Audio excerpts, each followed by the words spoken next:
Um, Everybody, I welcome you all to this session of One Cure for All Diseases. So we have Mrs. Neil with us.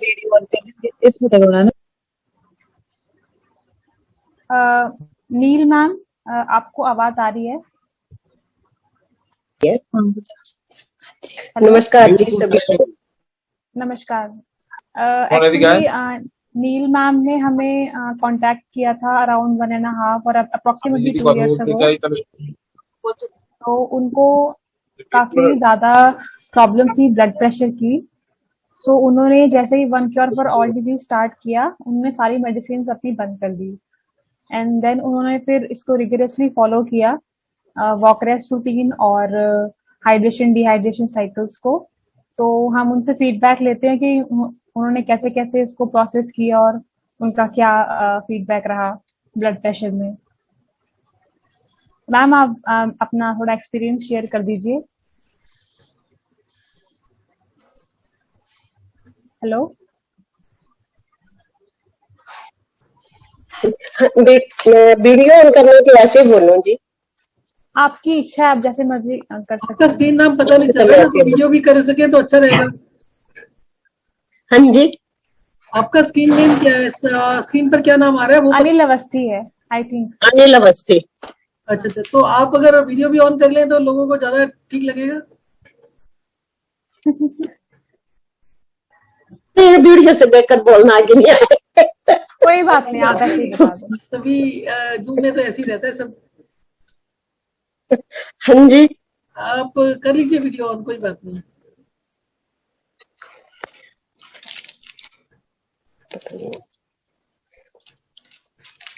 अच्छा नमस्कार सभी को। मुझे अक्टूबर 2019 से BP और sugar की प्रॉब्लम हो। मैं शुगर की दवाई तो लेती थी परंतु बीपी की नहीं ले रही थी। तो शुगर मेरी 226 थी खाली पेट, और बीपी मैंने करवाया दिसंबर 2019 में चेक, तो 170 आया। फिर एक मेरे पड़ोसी थे, उन्होंने बताया कि एक ऐसे दिल्ली में वहां से वो वॉक और रेस्ट करवाते हैं। मैंने उनसे उनका नंबर लिया, उन्होंने भानु मैम का नंबर दिया मुझे। फिर मैंने भानु मैम से कांटेक्ट किया फोन पर। फिर उन्होंने मुझे बताया कि अपना आप बीपी वगैरह मुझे भेजो और आप ऐसे सुबह 6 बार 1 घंटा 6 बार 5 मिनट चलना और 5 मिनट रेस्ट करना। मैंने 29 जनवरी से शुरू कर दी, 29 जनवरी 2020 से। फिर मेरा बीपी जो उस टाइम से बीपी मेरा कभी 220 103 इतना ऊपर वाला 220 आता था, नीचे वाला 100 103। और मैं लगातार इनसे कांटेक्ट में रही, डॉक्टर सर राजेंद्र सर जी से और भानु मैम से। ये मुझे रोज फोन करते थे। फिर उन्होंने मुझे बताया कि आप 2 दिन मत खाओ, ऐसे करते रहो। मैंने वैसे करती रही। कभी कभी तो मेरा बीपी इतना हाई हो जा रहा था कि पूछो मत। अब मैंने दवाई नहीं ली। क्रॉस हुआ था आपका ब्लड प्रेशर? हाँ जी, 200 तक भी 220 है, 220 ऊपर वाला और नीचे वाला 103 आया था। हाँ जी, वो फ्लक्चुएशन काफी हो रही थी आपके ब्लड प्रेशर में। हाँ जी, और आपको वो तो है घुटनों में, वो तो है घुटनों वाली पेन तो थोड़ी कम है। अब बीपी हाँ जी, बीपी जो शुगर, फिर मैंने मैं उस वक्त करवाती रहती हूँ। तो शुगर मेरी खाली पेट जो है कभी 120 130 खाना खाकर 160 या 165 तक आती है। मैं दवाई कोई नहीं लेती हूँ। मैंने जनवरी से छोड़ी है, जनवरी 2020 से दवाई नहीं ली है।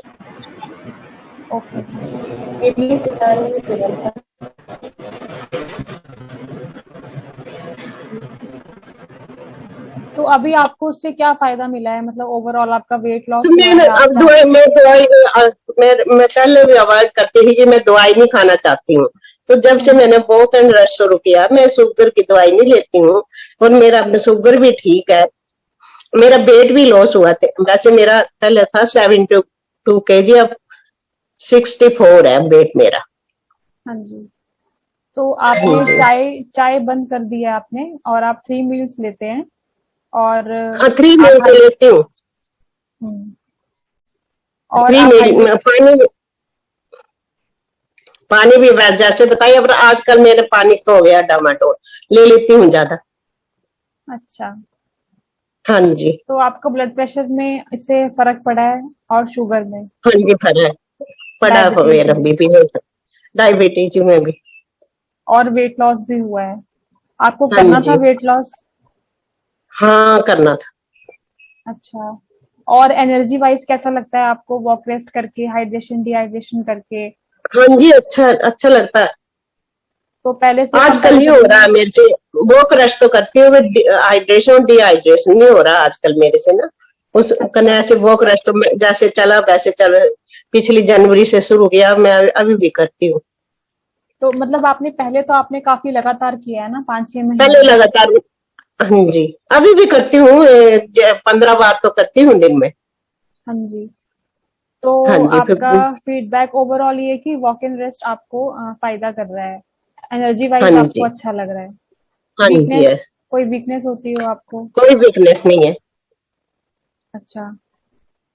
तो सर अभी आप कंटिन्यू कर सकते हैं आगे।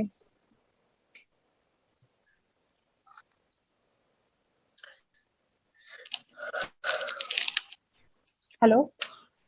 हाँ जी। एक्चुअली मैं सर को कहती थी कि अभी आप थोड़ा कंटिन्यू कर दें, थोड़ा बता दें कि ब्लड प्रेशर और डायबिटीज के बारे में थोड़ा।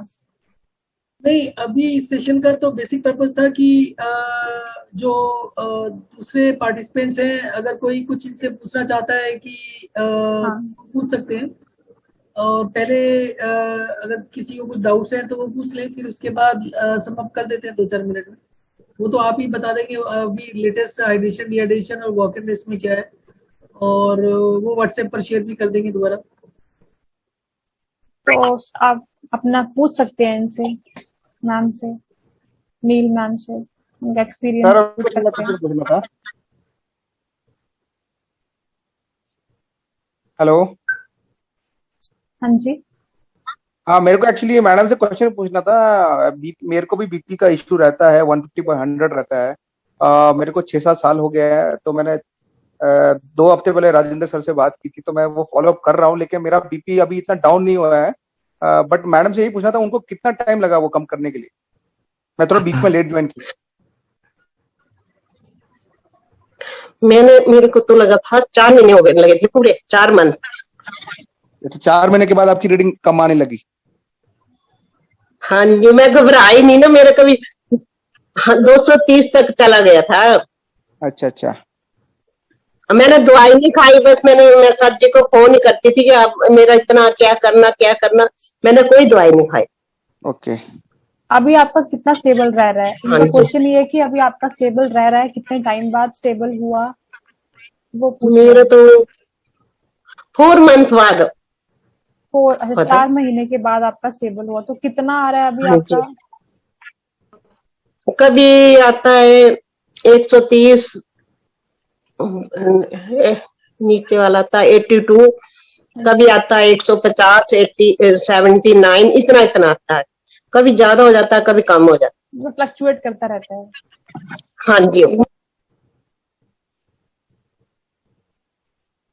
हेलो, ठीक है। हाँ जी। और कोई क्वेश्चन पूछ सकते हैं जो और भी हैं यहाँ पे? मेरे को सर से क्वेश्चन पूछना था, राजेंद्र सर से। तो सर मेरे को भी मेरे को भी 3-4 महीने लग सकते हैं क्या सर, ऐसे अगर जो मैं कर रहा हूँ अभी हाइड्रेशन और वॉक? मैं एक बेसिक चीजें बता देता हूँ। ब्लड प्रेशर, ब्लड शुगर और हार्ट से रिलेटेड जो चीजें होती हैं, ये सारा मेटाबॉलिक सिंड्रोम होता है। मेटाबॉलिक सिंड्रोम का मतलब है कि आपका जो ब्लड होता है, उस ब्लड को न्यूट्रिएंट्स जो होते हैं वो आपके हर सेल में पहुंचाना होता है। ब्लड प्रेशर तब बढ़ता है जब सभी जगह पर ब्लड बराबर से नहीं पहुंच रहा होता। ब्लड शुगर भी तभी पहुंचता है जब ब्लड में जो न्यूट्रिएंट होते हैं वो सफिशिएंट नहीं होते सेल्स के लिए। तो अगर हमारा ब्लड प्रेशर बढ़ेगा नहीं तो जो हमारी बॉडी में कमी आई है over a period of time वो ठीक नहीं होगा। अगर ब्लड प्रेशर फ्लक्चुएट कर रहा है, 150 भी आ रहा है, 160 भी आ रहा है और 120-25 भी आ रहा है, तो हमारी बॉडी 24 घंटे 365 दिन हमें ठीक करने में लगी रहती है। हमारा बॉडी का अगर चीज आ रहा है तो इसका मतलब उसमें जैसे ही बॉडी को एक्सर्शन हो रही है, ब्लड प्रेशर ज्यादा देर के लिए रहेगा तो अपने आप कम हो रहा है। तो इसका मतलब है कि जितना बॉडी को रेस्ट चाहिए वो रेस्ट भी मिल रहा है। और यही चीज सबसे इंपॉर्टेंट है। अगर ब्लड प्रेशर हमारा कांस्टेंट रहेगा तो इंप्रूवमेंट होनी बंद हो जाएगी। और जहां तक टाइम की बात है, आप शुरुआत करेंगे तो ब्लड प्रेशर आपने मेडिसिन से कई साल से अगर रोक के रखा है तो ब्लड प्रेशर बढ़ेगा, 160, 70, 80 भी जाएगा। परंतु एक फीलिंग होती है कि आपको डिस्कम्फर्ट कितना हो रहा है। तो जब आप दवाइयों पर होते हैं, जब आप अपने दूसरे रूटीन्स को फॉलो करते हैं, अगर आपने मान लीजिए एक्सरसाइज भी शुरू कर दिया तो उसमें डिस्कम्फर्ट जो होता है वो कुछ दिन तक तो कम होता है, 15-20 दिन, 1-2 महीना, पर धीरे धीरे करके डिस्कम्फर्ट फिर आ जाता है। यहाँ पर 180, 200 के ऊपर भी कंफर्ट लेवल मेंटेन्ड है तो दैट इज ओके। और फिर ये नहीं होता कि सारा दिन 24 घंटे वो 200 ही रहता है, बॉडी अपने आप से उसको एडजस्ट करती रहती है, कभी 160 भी आ जाएगा, कभी 220 भी जाएगा, तो उसमें दिक्कत नहीं है। दो चीजें, एक तो फील कैसा हो रहा है अपने आप को, और दूसरा क्या पूरे दिन में 2-4 बार नीचे आता है कि नहीं आता, ये इंपॉर्टेंट है। ठीक है सर। जी हाँ, कोई और क्वेश्चंस?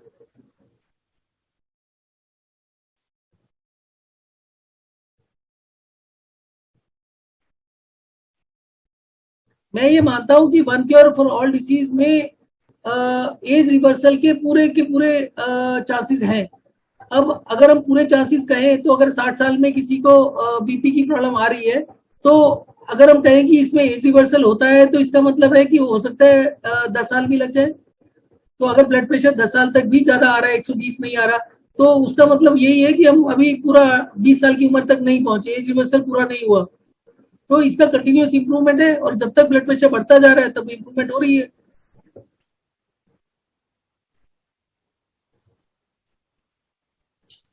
और भी है यहाँ पे, क्वेश्चंस पूछ सकते हैं।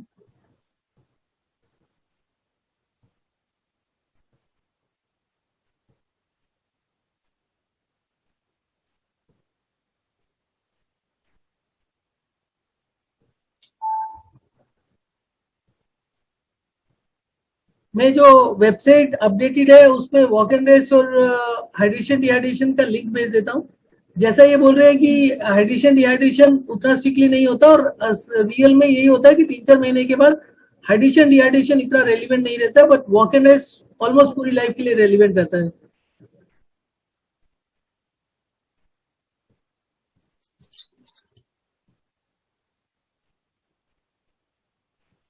अगर क्वेश्चंस नहीं है तो हम इसको मतलब समाप्त कर देते हैं।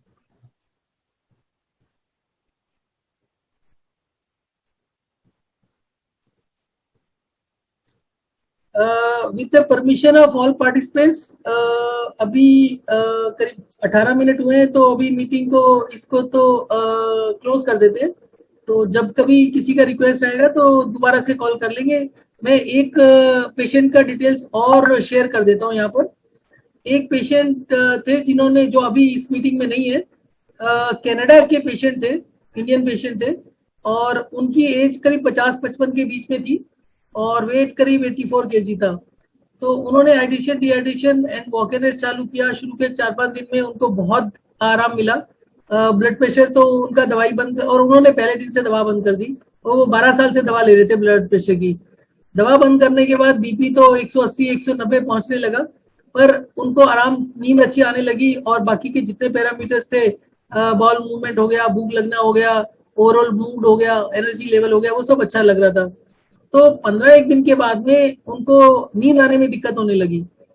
तो उस समय मैं किसी रिलेटिव के लिए कोरोना के लिए बिजी था to take care of the patient, तो मैं ज्यादा इंटरेक्ट नहीं कर पाया बीच में कुछ 2-4-5 दिन के लिए। तो उसके बाद जब मैंने उनसे कांटेक्ट किया तो उन्होंने बताया कि 15 दिन से उन्होंने दवा फिर से लेनी शुरू कर दी है। तो जब उनसे डिटेल पूछा गया कि क्या क्या आपको डिस्कम्फर्ट हुआ, तो उनको नींद आने का और एंजाइटी का कुछ इशू बताया उन्होंने। कि ठीक से नींद नहीं आ रही थी, तो इस वजह से 1 हफ्ता वेट करने के बाद में उन्होंने फिर दोबारा से मेडिसिन लेना शुरू किया।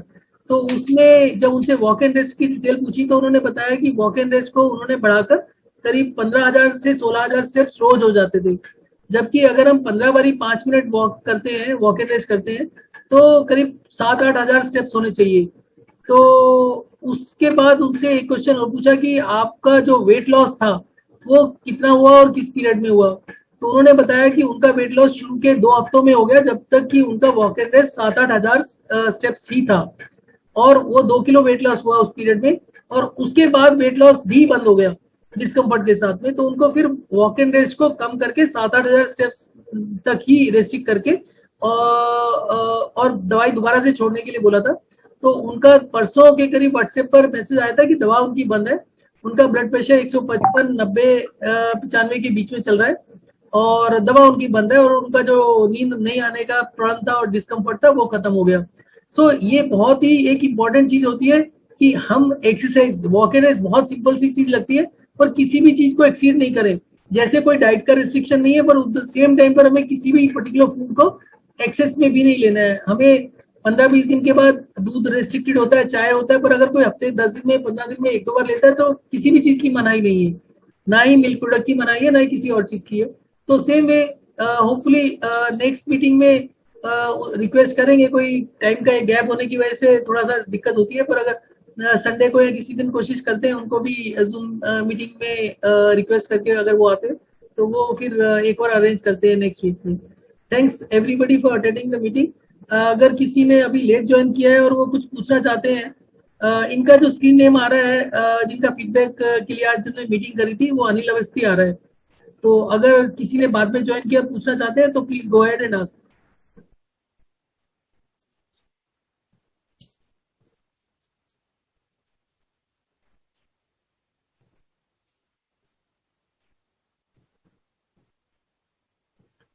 Thank you very much for joining. अब मैं मीटिंग को क्लोज कर लेता हूँ। Thank you. Thank you all.